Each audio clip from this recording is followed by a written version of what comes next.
Hello, good morning, or good afternoon, good evening, wherever you are. I'm happy to see you here. And again, I have to excuse myself for last week because I didn't manage in time to share it on Facebook. And then I started without having it shared on Facebook. So some of you might have missed it. Anyways, there we are today. It is shared, and I think anything else that could go wrong did not go wrong today. So I don't know what what is happening here. It's all good. And here at the monastery, we're at the retreat, a silent retreat until the 1st of January 2022. And so this is why I'm back here up in my room. It's not my room, it's the conference room of the monastery, but it's attached to my room. And so, yes, I'm here now. And again, while everybody else should be practicing meditation in the meditation hall, the session starts as well at 2:00. And they too, or this retreat too, as today's topic is the paramis. And in relation to the new year,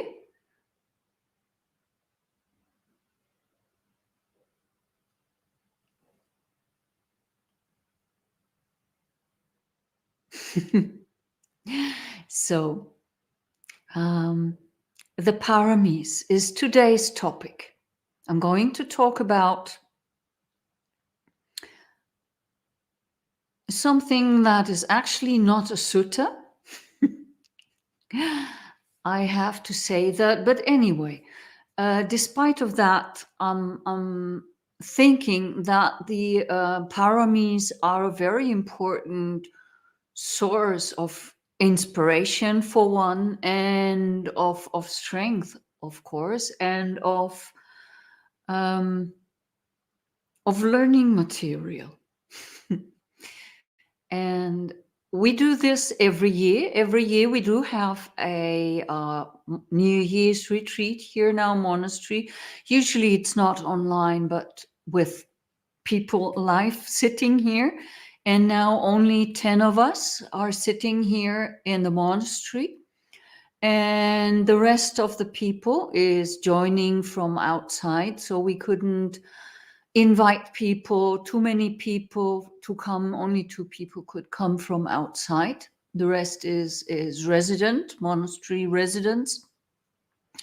So, and we had to tell the other people who were assigned to come that they couldn't come because, for one, of COVID and the restrictions thereof, and for the second and a good reason, because our heating system is still off. As you see here in this room is the only room where we still have a functioning wood stove.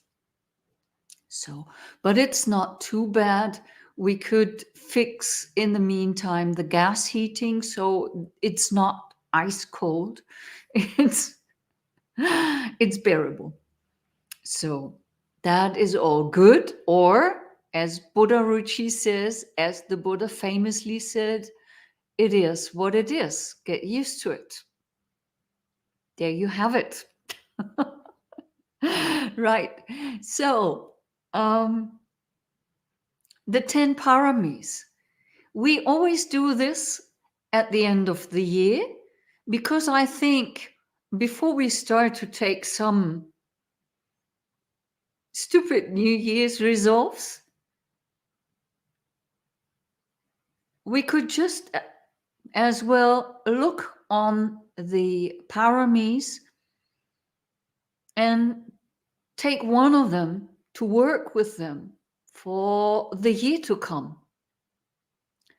And that's what we always do. We practice for some time in meditation. We practice all, well, we try to understand and practice all the paramis.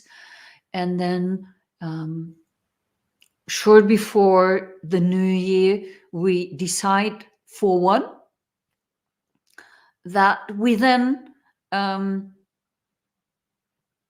try to take into the next year with the idea to develop it further, with the idea to make it the base, or the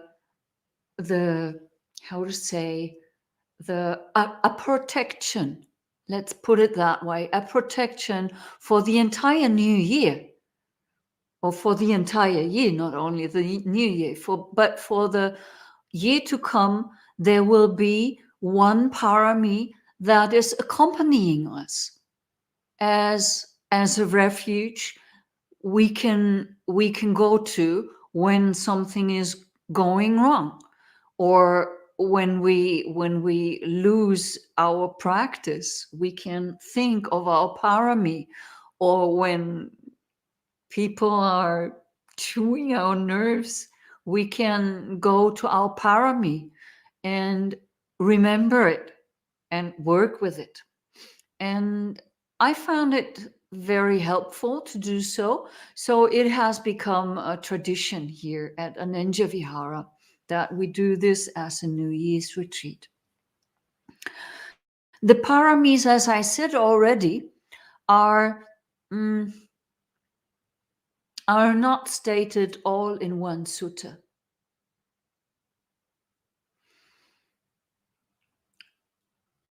Nonetheless, they are part of the Tipitaka, if you wish to say so.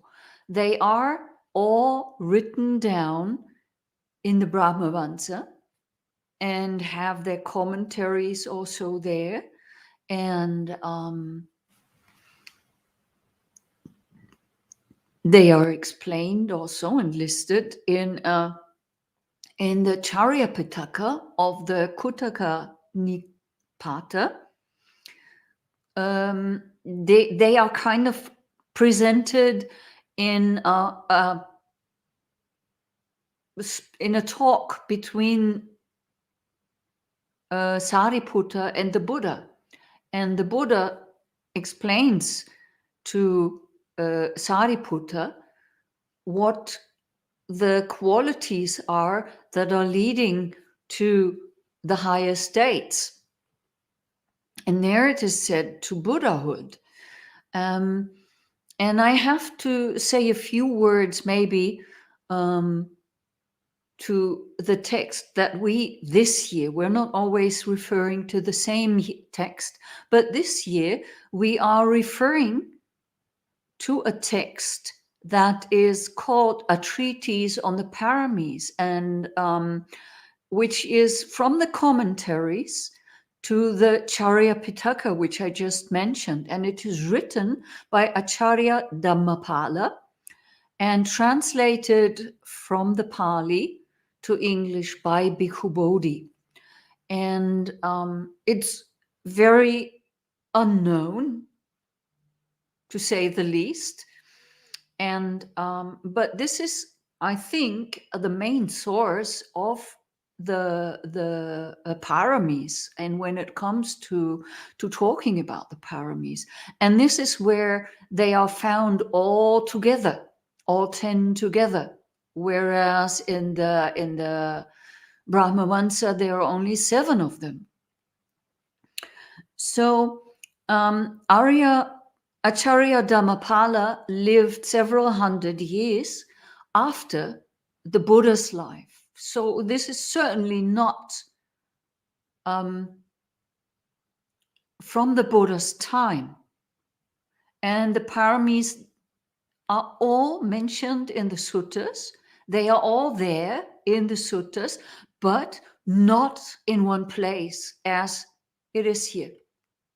So this text of the Acharya Dhammapala is highly interesting, although very controversial in some places. Nonetheless, I refer to this, although I would say it is somewhat,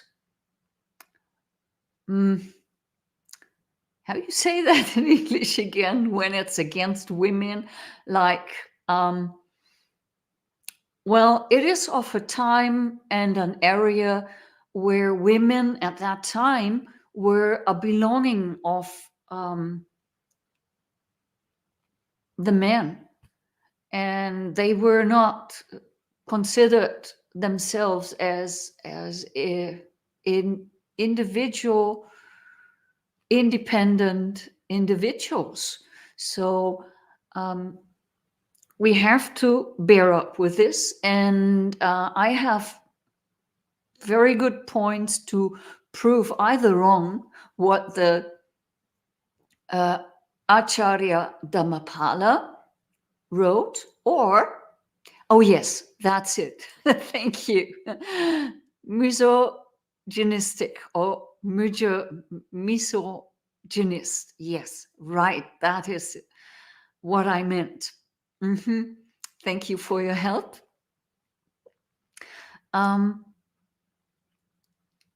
As is, if you ask me, the Visuddhimagga, but this is a result of the time and the area where these books were written. And I wouldn't wonder if here in Europe it would have been very similar at that time. But to come to the point, which for me is very controversial, it is stated here in this little booklet or in the treatise that one condition for being a bodhisattva is to have the male sex. So to be a man, because only a man can become a Buddha. Which some say, well, that might be true because in Anguttara Nikaya, right, quite in the beginning, I don't remember, in the Book of Ones, there is a saying which says that also. But if that were true, or if that was true, the Parinibbana Sutta wasn't true, which states that yes, women also can become enlightened, because the Buddha himself called himself an arahant. So, and it is clearly said that women can become arahants. So if Buddhaship and arahantship is the same, then women can. And the Buddha also mentioned various foremost bhikkhunis who were arahants. They are mentioned in a sutta. He ordained, and there are even ehi bhikkhuni or ehi bade mentions in the texts. So I wouldn't say, if the Buddha really thought that it would not be possible for a woman to achieve arahantship, then yeah, they wouldn't have been there, right? So if we assume, because the Buddha called himself the Buddha and the Arahant in the same line, so if a Sambuddha is also an Arahant, then it cannot be possible what is stated here by the Acharya Dhammapala. But nonetheless, we leave this topic out because today it's about the paramis, right? And not about women, men, and misogyny and all these things. We won't talk about that any further today. But come back to the paramis. And I think they are so very important for us because these are the things, actually, these paramis that are helping us to grow on the path. I mean, there is the path, and that is the Eightfold Noble Path, and there is nothing beyond that. I have to be clear about this. But the paramis, in return, they help us to get on that path and to stay on that path and to develop on that path. To develop those paramis makes it so much easier to continue practicing, and we will soon hear why. So the paramis are 10, as I said. For us Theravadins, the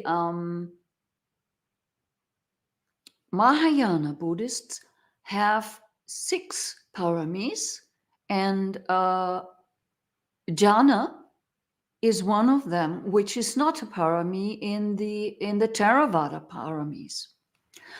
But all of them, as I said, are mentioned in some place in the sutta as an important resource for our practice. They are all mentioned. It's nothing that people later thought of and thought of, oh, this might be nice. So the practice with the paramis is called in Mahayana the way of the Bodhisattva. But when we look at the Jataka stories and also at the Brahma Vamsa, which talks about former life of the Buddha, or the Charya Pitaka, which also talks about former lives, then you have those paramis to be developed in order to get closer and closer to enlightenment. And all the Jataka stories, we know 500 and so, are full of stories where the Buddha practiced these paramis, which I read now. So the first is giving, dana parami. Dana is the practice of giving. The second one is virtue, sila parami. The third one is renunciation, nekkhamma. The fourth one, wisdom, panya. The next, energy, virya. After that, khanti, or patience. Then truthfulness, satya parami. And then adhittana parami, determination. Metta parami, loving kindness. And finally, as the 10th, equanimity. And these are the qualities that led the Buddha to his Buddhahood. that led him to Nibbana. And when we develop those paramis along with the Eightfold Noble Path, then we should also be able to get closer to this high goal of Nibbana. So there's already a question. Let me just check. Ayya, I have heard it said that to become a perfectly awakened Sammasambuddha, one must perfect the 10 paramitas. Is this also your understanding? I already talked a little bit about this, Cheetah. Yes, of course. You must, if you want to be a perfectly, fully enlightened one, a Sammasambuddha, you must have perfected the 10 parameters to the fullest, to the highest level possible. That's what the Buddha did in his eons of lifetimes as a bodhisattva. He was a bodhisattva for many, many eons, and some of his life stories where he practiced with those 10 parameters or with one of them in one lifetime is mentioned, as I said, in the Brahmacharya, in the Charya Pitaka, or in those many, many Jataka stories that there are.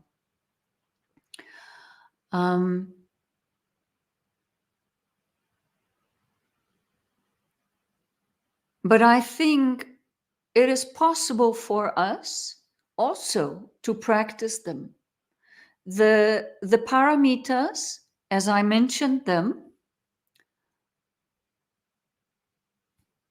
when we, for example, recite them, we have a chant where they are mentioned in 3 levels. The first level is just the paramita.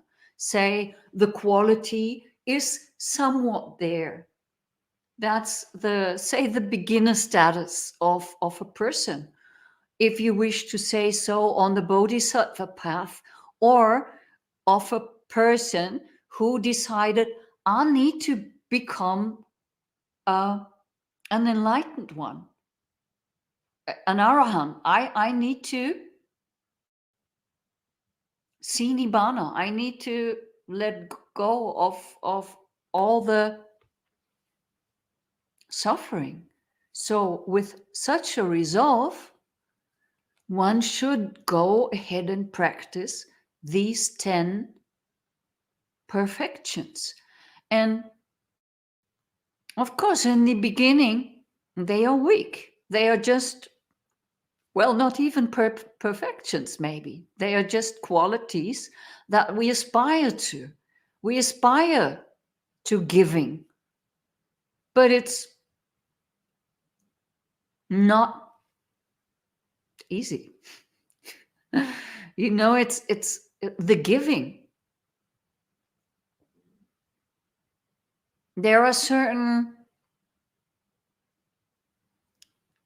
characteristics of what really the highest state of giving would mean. Maybe we have time to come to this today, but these are quite high expectations to be fulfilled, and this for us is maybe not possible yet. And so we try to give, and we try to perfect the quality of generosity, but our heart might not be ready for it to be fully, completely generous yet, and can't see that it would be possible to even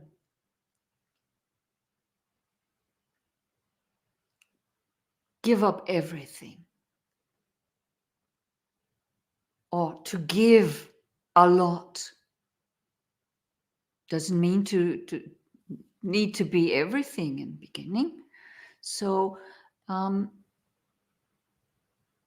some of the things that are said that are preconditions of good giving is that it's, of course, given wisely and with thorough consideration, and that you should give wisely to those who need it, wisely in that sense that it doesn't harm others. So you shouldn't give drugs or weapons or things that are unwholesome.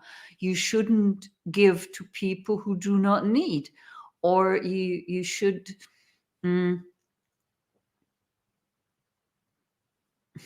here in the book of Dhammapala,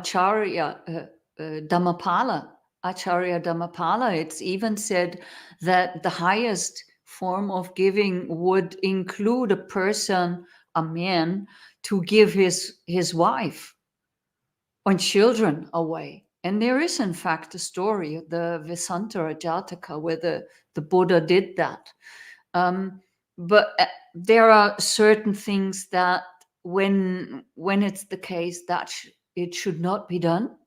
And I think it's generally a bad idea to do so, because now we know women are individuals with their own thinking, with their own independent being. So you can't just think of them as as your property as men. So you couldn't give them away. That's what I would say.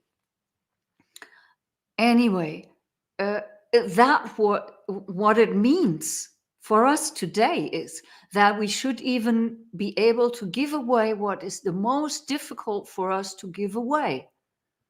I think we can stay with that. And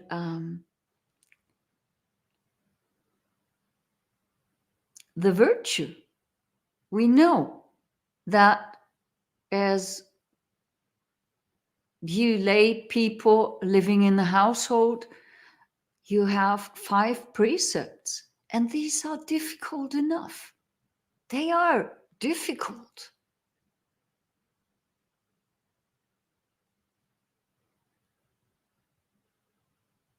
And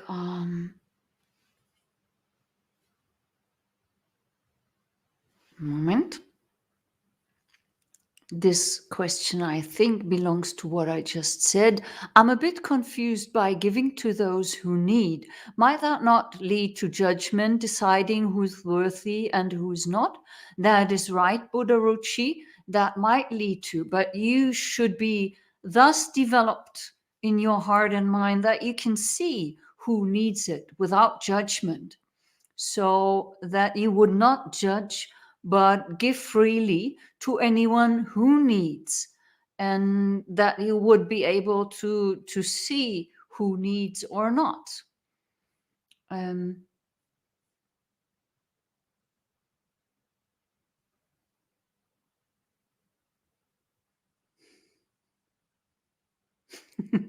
yes, so the virtue we were talking about, 5 for people living the household life at home, then 8 for people living as householders in a monastery, or living not in a monastery but at home, but a chaste life, and 10 for samaneras and samaneris, so novice monks and nuns, and 227 for bhikkhus, and 311 for bhikkhunis. But 5 are already difficult enough. And I think the one of talking is the most difficult. The one about right speech. But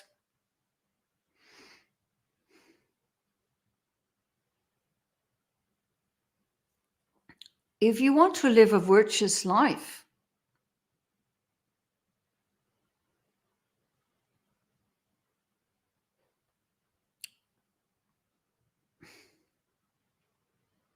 you really have to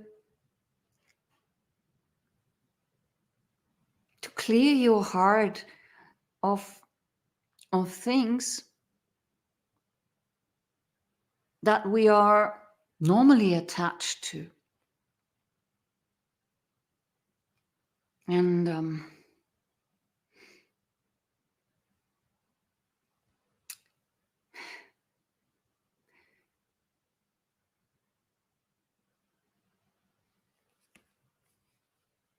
I think our hearts, I don't know how you see me looking for words now. I think virtue is one of the very, very beautiful, beautiful things that we can practice in this world. And this is sometimes going beyond us. And to really practice virtue means already giving up so much. So here the qualities are intertwined and connected. Giving helps me to develop the parami of virtue. Because somebody who gives freely and full-heartedly has already a good basis for virtue, has already a good heart. So with that as a basis, virtue becomes much easier. And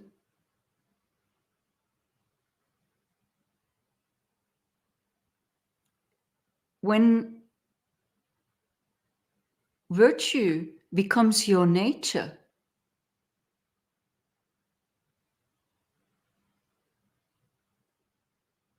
that in fact helps with the next one, with nekkhamma parami, with renunciation, the capability to give up things, which also helps, of course, again, to do better with the generosity. If you full-heartedly can give up things and are ready to really let go, to relinquish, to give up, to just drop the good and the bad, not to cling, and not, in fact, also to react. And it's not only to things, but it's also that we have to relinquish internal and external states. So, for example, we relinquish, we give up sensual pleasures, but we also give up our how you say, when we're displeased and get angry, we also give up that. So this is in the higher forms of practice already very, very sophisticated and quite challenging, I would say. And therefore, we need wisdom to develop. We need panya parami.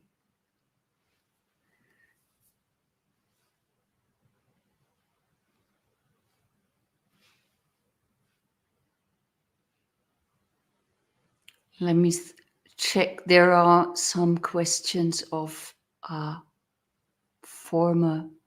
The Venerable, would it be fair to say generosity and virtue is the same, where generosity is highest form of virtue, in that it is giving up worldly attachments, would be virtue and generous.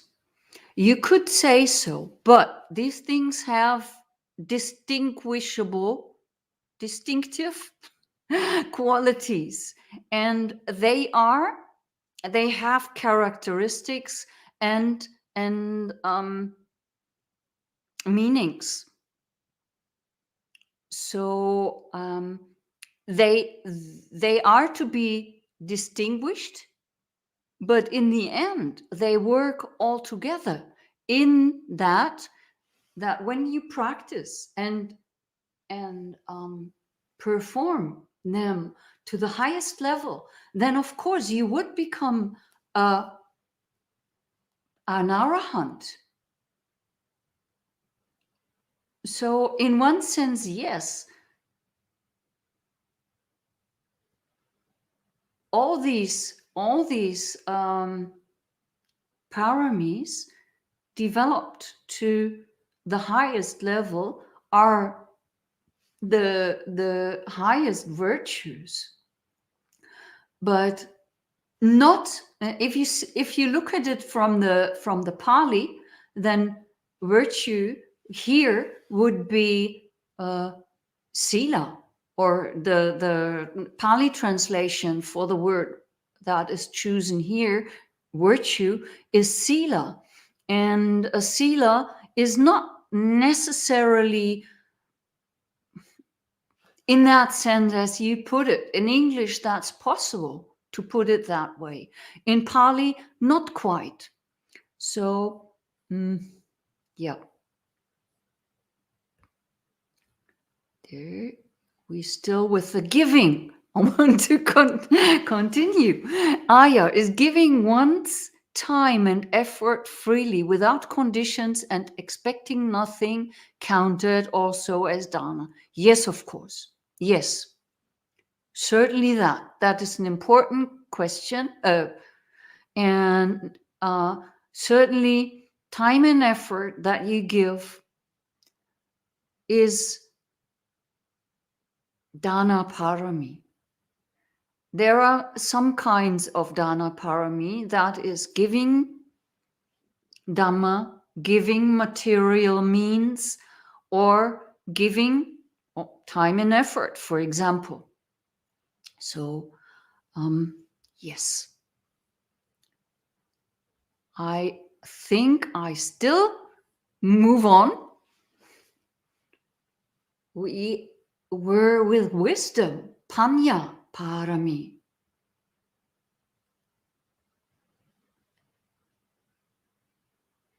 Panya parami, wisdom, is of a kind in this sense. In the beginning, our wisdom is so poor developed, really poorly developed, and we cannot distinguish the good from the bad, we just don't know, because there's too much avijja, too much of that really profound not knowing. And that makes it very, very difficult to develop this quality of wisdom. And this retreat that we are having here, we have a young boy of 13 years of age joining in. And in the Buddha's time already, there were arahants at the age of 7, male and female. So it is not a question of age. So it's not in that sense that, yes, we all develop some kind of wisdom with coming with old age. It's not that. It's a wisdom that comes through insight, that comes through by understanding. It is a wisdom developed by the training of the former paramis and the paramis that are still to be discussed. And the wisdom that we are practicing for is a wisdom that lets us, for example, distinguish what I mentioned earlier in the Dana Parami. We know then, when we have that, what is a person in need? Is a beggar who wants money for alcohol, is that a person in need? Necessarily not.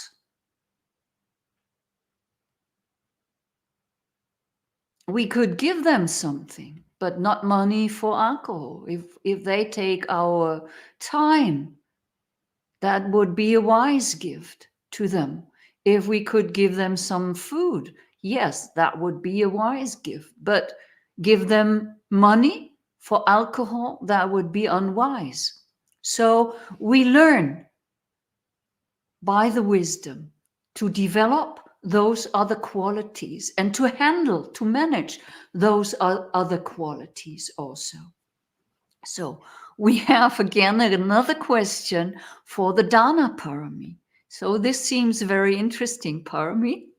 Ayya, is Dana at the end unconditional love?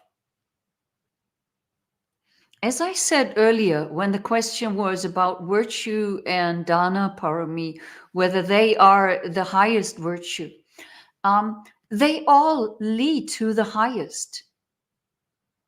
Dana Parami, in the highest form, if somebody really gives, stands in front of you and has developed the highest Dana Parami ever possible, like the Buddha, for example, has, then that would most certainly feel like unconditional love, because you wouldn't feel that this person wants something in return.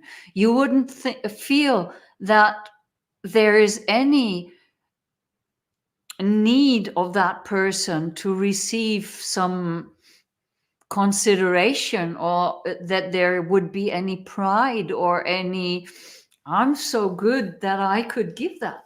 There would be nothing of that when the Dana Parami is highly developed. So yes, it would most probably feel for us, especially who cannot really distinguish all these things properly, feel like it would be metta, the unconditional love. But metta in itself is also a parami, one of the 10 paramis that needs to be developed in the end.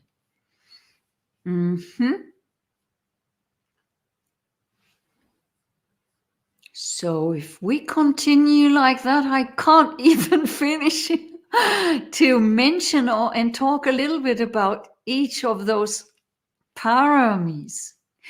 And we're always coming back to the Dana parami. Maybe, yeah. With the energy, Vidya parami. You know, that for me is a very interesting quality. Energy is in that sense that you do things that are not possible. It's not kind of an energy that you get out of bed and think, oh, yeah, well, I need to be doing something, and push yourself through something and sit in meditation. That is still quite, it's good. When there is not more than that, then it is good. But the parami, the Vidya parami, is something that really is an energy that makes possible the impossible. We have stories of somebody called Münchhausen, and he's a liar, and I don't mean it in this regards, but he did something. He told a story where he did something, that he pulled himself out of the river and saved himself from drowning by pulling himself out on his hair. So of course it was a lie in that regard. So I don't mean it in this sense, but Virya has such a power and is such an energy that you do the impossible without hesitation.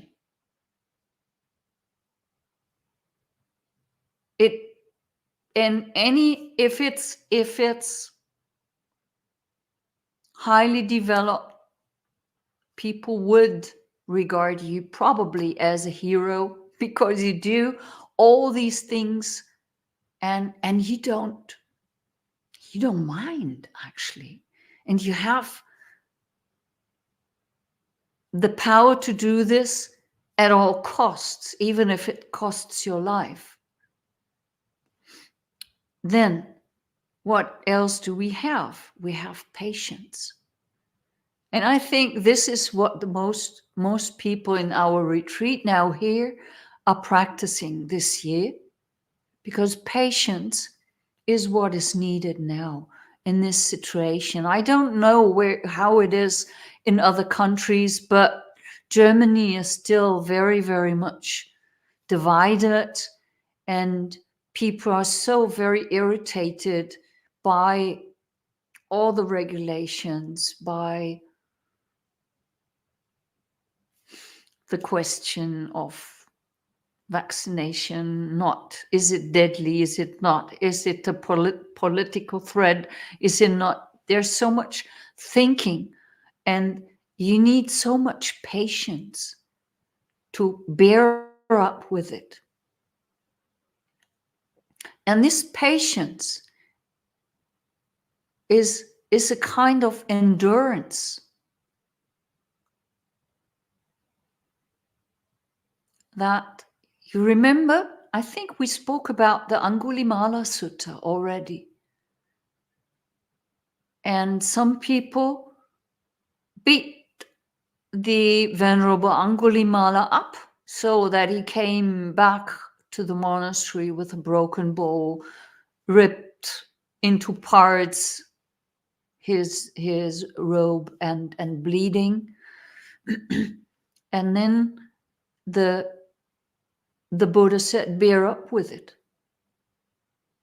And there is another sutta which we have to talk about yet. Patient, yes. I'm just really seeing a comment here. I show it to you later. But yes, so bearing up, endure what is hard, endure pain, endure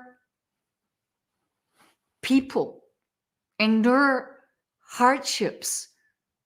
That is what we need to do now. So I think here at the monastery, and people who are joining from outside of the monastery via Zoom in our retreat, are in fact choosing the Kanti Parami to be developed this year for their practice. And now I show you what Joseph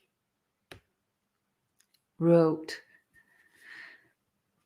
Patience for Kwedenker is indeed endurance. That is so. Yes, I'm not sure if you are all familiar with the word Kwedenker. It's something. It's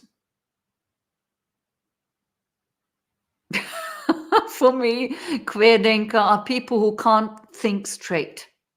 So, anyways, there is another point. Given the importance of jhanas in the sutta, it's interesting that it's absent from the Theravada parami. That is true. But since the jhanas are mentioned in the sutta so much, and uh, these paramis may be something that lead up to the jhanas, when we are practicing them, then it is valid that jhana is not mentioned as a parami, because it's not a quality. It's a mind state when you are in it. When you are dwelling in a jhana, your mind dwells in that state of absorption. So it's not really, I would say, a quality like wisdom. So for me, it's plausible that jhana is not in the Theravada, among the Theravada paramis. So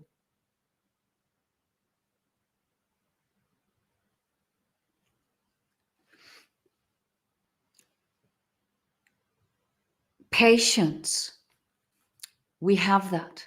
Truthfulness is the next. Satya parami.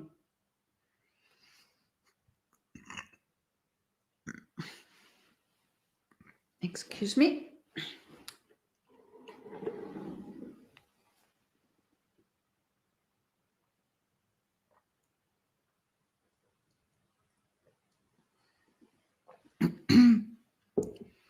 Truthfulness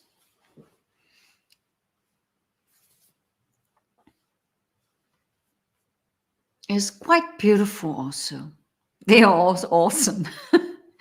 Whether on a lower level, but of course, the higher the level of development of those paramis is, the more awesome they become.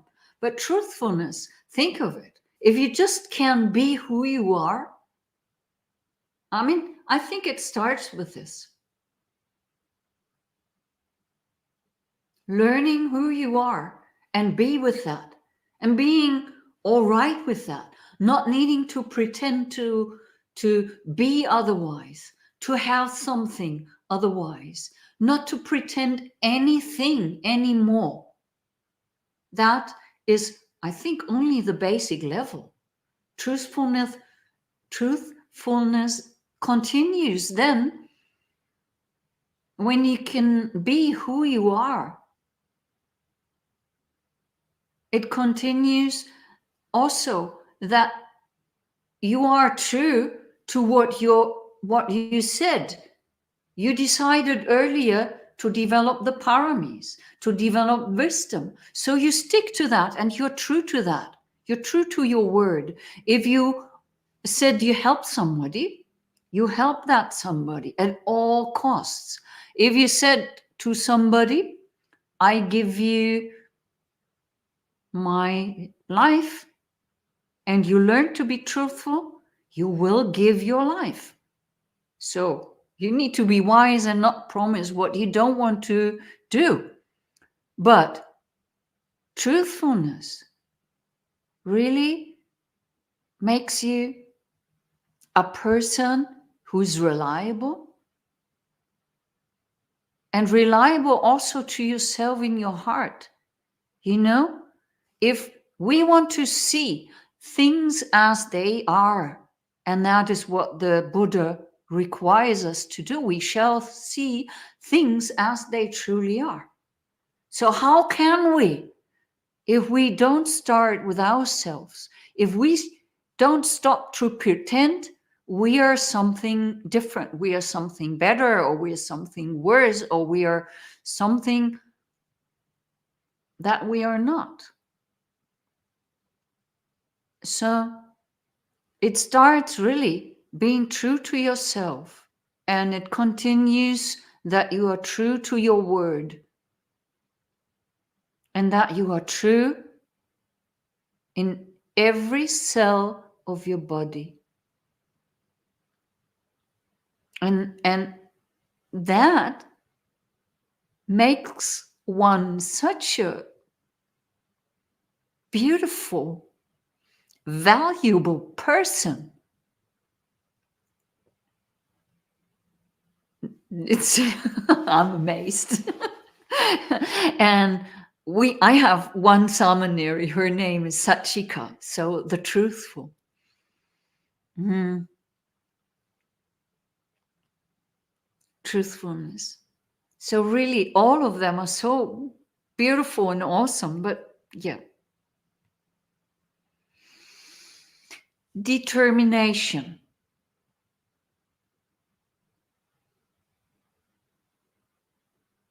Adhittana.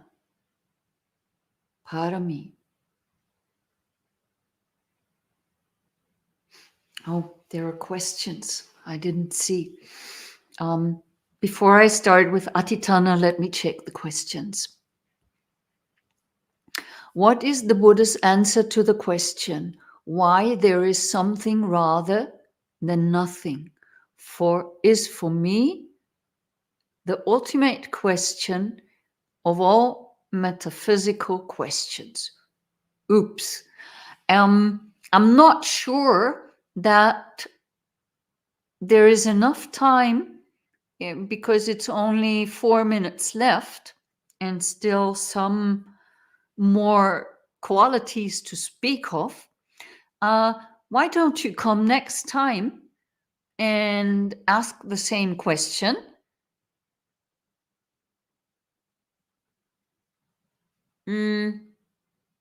It's quite interesting, and I love to discuss that. It's and maybe we can talk about the Sunyata Sutta and what is meant by nothing and by something.